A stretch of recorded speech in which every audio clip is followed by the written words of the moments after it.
Pemirsa, pengusutan kebakaran KM Barcelona 5 berjalan paralel. Penyelidikan pemicu kecelakaan dilakukan oleh KNKT, sementara penyidikan dugaan pelanggaran hukum dilakukan oleh Polda Sulawesi Utara. Kita kembali terhubung dengan jurnalis Metro TV Joy Jones. Joy, Syah Bandar yang terbitkan SPB atau surat persetujuan berlayar apakah sudah diperiksa? Ya, Eva dan juga pemirsa, hingga saat ini informasi yang kami dapat bahwa dari pihak KSOP masih belum diperiksa pemirsa. Namun yang diperiksa hingga saat ini masih dari ABK kapal termasuk kapten kapal atau nahkoda kapal, dan juga nahkoda kapal telah ditetapkan sebagai tersangka hingga hari ini.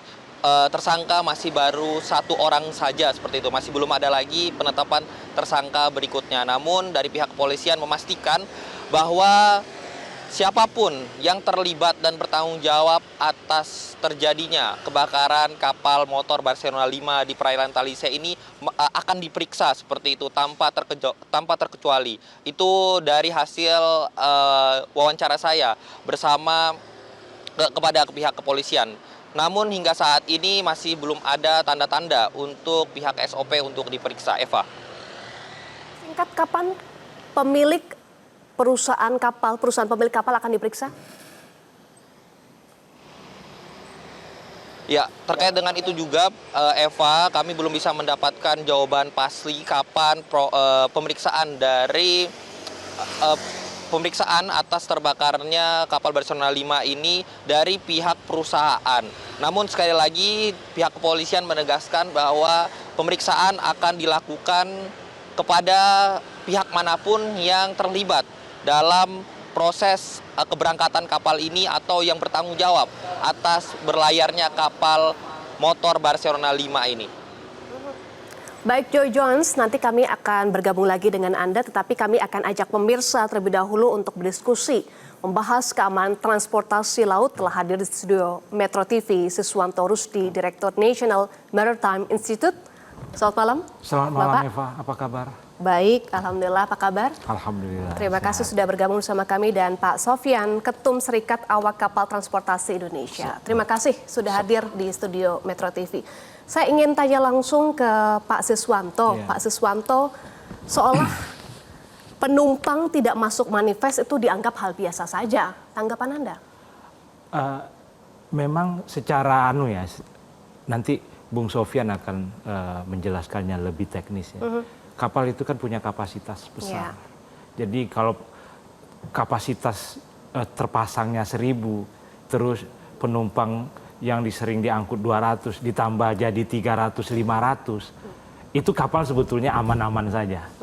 Sejauh, nah ini yang menjadi masalah itu sejauh alat-alat keselamatannya ada gitu. Life jacket, life raft, kemudian cincin ya, ring itu, life ring itu ada gitu.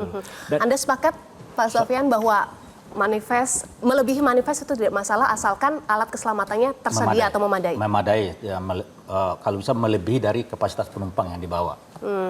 Kalau dalam case KM Barcelona 5 untuk ketersediaan life jacket, life raft atau life ring, apakah tersedia semua? Ketika saya lihat di pemberitaan, life draft itu ada.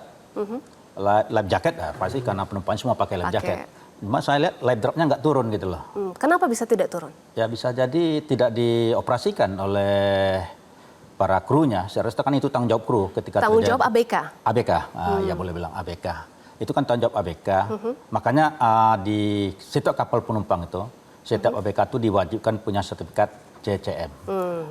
Crisis and Crisis Management. Artinya mereka sudah mendapat pelatihan bagaimana mengendalikan penumpang. Supaya tidak panik? Tidak panik. Nah, akhirnya mereka bisa menurunkan itu yang namanya life raft tadi. Oke, tapi kalau kita lihat case KM Barcelona 5, penumpang iya pakai life jacket. Iya, pakai. Tapi spontan karena panik langsung melompat ke laut tanpa ada komando saat itu. Nah, artinya crowd crisis management tidak berlangsung, tidak berjalan. Ya. Nah, oke, masalahnya di mana? Kenapa sudah ada crowd crisis management tetapi tidak diaplikasikan? Semestinya dalam emergency situation harus ada master command ketika harus meninggalkan kapal. Master command dari? Dari nakoda. Dari nakoda. Dari seorang master. Jadi kalau di kapal itu nakoda itu master. Jadi, itu harus ada master dari abandon ship baru kita harus boleh turun. Tapi ini saya lihat, jadi penumpang mengambil inisiatif sendiri untuk turun. Oke. Dan tadi Anda sebut sebetulnya harus ada komando dari nahkoda. Ya. Dan terkait dengan kasus ini, kepolisian sudah menetapkan nahkoda sebagai tersangka. Tanggapannya Pak Sis? Jadi memang nahkoda itu selalu jadi kambing hitam dalam setiap kecelakaan. Ya. Karena itu yang paling mudah.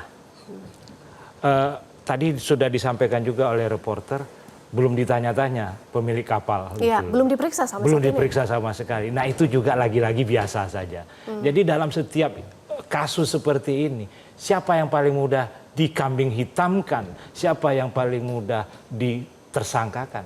Iya, kapten kapal. Padahal juga sebelum berangkat seharusnya kan ada surat persetujuan berlayar yang itu sudah dikeluarkan oleh Kesyah Bandaran atau KSOP. Betul. Tapi juga belum diperiksa sampai Iya. sekarang. Kalau dugaan saya mungkin nanti dipindah saja tanpa ada pertanggungjawaban moral. Itu sudah begitu terus kejadian. Dimutasi saja. Nanti tiba-tiba pindah terus lama-lama jadi pejabat yang makin tinggi posisinya atau jabatannya. Itu di kita seperti itu. Tidak belajar dari kesalahan-kesalahan. Oke, saya ingin tanya, sebelum surat persetujuan berlayar atau SPB dikeluarkan, apa saja yang harus di checklist, indikator apa saja? Sebelum SPB terbitkan itu, nahkoda atau master itu harus membuat namanya Master Sailing Declaration. Artinya dia menyatakan bahwa kapalnya itu dalam keadaan layak laut. Layak laut dalam dokumennya, layak laut dalam alat keselamatannya, layak laut untuk krunya. Ada berapa komponen itu untuk layak laut. Itu baru diserahkan ke Sabandar, nanti Sabandar. Nah, jadi yang fakta yang ada banyak beredar di Indonesia ini, banyak kapal-kapal itu, apalagi kalau untuk kapal yang under 500 watt, yang tabut itu, ada master yang bikin tanda tangan, dikatakan oleh agen. Nah, ketika terjadi permasalahan diberikan tanggung jawab kepada nahkoda. Karena nahkoda yang tanda tangan. Semestinya nahkoda yang tanda tangan, tapi fakta banyak berbagai alasan, kadang-kadang itu tidak ditangani oleh nahkoda. Tetapi surat persetujuan berlayarnya terbit. Nah, anehnya lagi, semestinya ketika SPB terbit, Sabandar sebagai yang dimandatkan untuk pengawasan harus mengecek. Jangan terlalu percaya dengan apa yang dibilangkan. Apa saja yang harus dicek seharusnya? Ya seperti kelengkapan dokumen, kelengkapan pengawakan, kelengkapan alat keselamatan. Itu Kelayakan kapal juga termasuk? Iya termasuk. Jadi ada checklist itu diserahkan ke Sabandar bukan SPB. Semestinya kan diadakan dulu pengecekan oleh Sabandar untuk sebagai badan instansi pengawas. Ya, ya. Nah baru diterbitkan SPB. Ini salah satu di sini nggak ada. Jadi makanya kadang-kadang seperti bilang Pak Rusdi, nahkoda lah pihak yang paling gampang untuk ditunjuk hidungnya. Nahkoda pihak yang paling gampang ditunjuk hidungnya, bahkan Pak Sis sebut di kambing hitamkan. Apakah ini fair dalam penetapan tersangka hanya satu? Gini Mbak Eva, keselamatan pelayaran itu harus bersifat kolektif. Yang bertanggung jawab itu harus kolektif. Ada tanggung jawab nahkoda, ada tanggung jawab perusahaan, dan ada tanggung jawab Sabandar sebagai pengawas. Jadi nggak bisa semua tanggung jawab itu dilimpahkan ke nahkoda. Perusahaan misalkan, apakah kru-kru yang ABK tadi, yang direkrut oleh perusahaan, ditempatkan di kapal itu sudah memenuhi? Apakah dia punya basic standar training? Apakah dia punya seperti yang saya bilang tadi CCM? Kalau seandainya mereka mendapat pelatihan BST atau CCM tadi, mungkin bisa diminimalisir. Oke. Itu kan tadi kita dari beberapa video yang beredar kita lihat, sepertinya tidak ada kru yang ABK yang mendapat pelatihan CCM.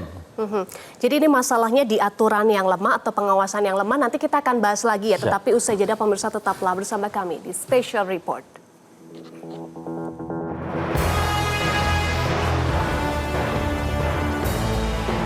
Jelajahi cara baru mendapatkan informasi. Download Metro TV Extend sekarang.